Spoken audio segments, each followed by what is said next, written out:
একটা সময় তো আপনি এভাবে গুনগুন করে গান গাইতেন বৈশাখীর দিনে। এখন চেয়ারে বসে গান শুনছেন, আসলে কতটুকু ভিন্নতা এবং কতটা ভালো লাগছে আপনার?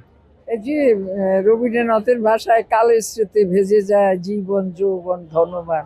আমিও কালে গান গাইতাম বন্যার সঙ্গে হাজারো কণ্ঠ যে গান সেটা মানে করছি। তারপরে ছায়ানটে সানজিদা আপার ছাত্রী ছিলাম। তো এখন তো বয়স প্রায় ৮০ হয়ে গেছে।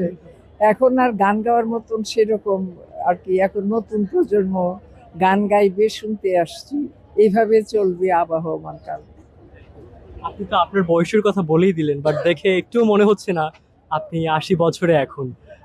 আসলে এই যে উৎসব, বাঙালির একটা বৃহৎ উৎসব, এটা কতটুকু আনন্দ দেয় আপনাকে? আমি দুরন্ত অনন্য আমার অন্তরে তারুণ্য আমি দুরন্ত অনন্য আমার অন্তরে তারুণ্য আমি দুরন্ত অনন্য আমার অন্তরে তারুণ্য। এটা আমাকে কেন, বাঙালি সবের মনে, যারা সাংস্কৃতিক মনা সবের মনে আনন্দ দেয়। আমাদের দেশে তো আরো অন্যান্য উৎসবগুলো পালিত হয়, এবং সে জায়গায় বৈশাখও আজকে পালন হচ্ছে, চৈত্র সংক্রান্তিতে আছেন। আসলে এই বৈশাখীর উৎসব এবং অন্যান্য উৎসব পালনের মধ্যে কতটা পার্থক্য আপনি খুঁজে পান? শুনেন, বৈশাখী হচ্ছে আবহমান কাল থেকে চলে আসছে। এটার একটা ইতিহাস আছে, ওইদিকে আমি যেতে চাই না, মানে আকবরের আমল থেকে খাতা, যাই হোক।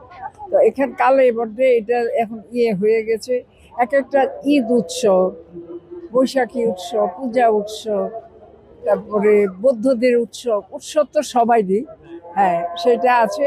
উৎসব মানে উৎসব, সবাই আমরা সেটা এনজয় করি। কি প্রত্যাশা রাখবেন আগামী বছরের জন্য?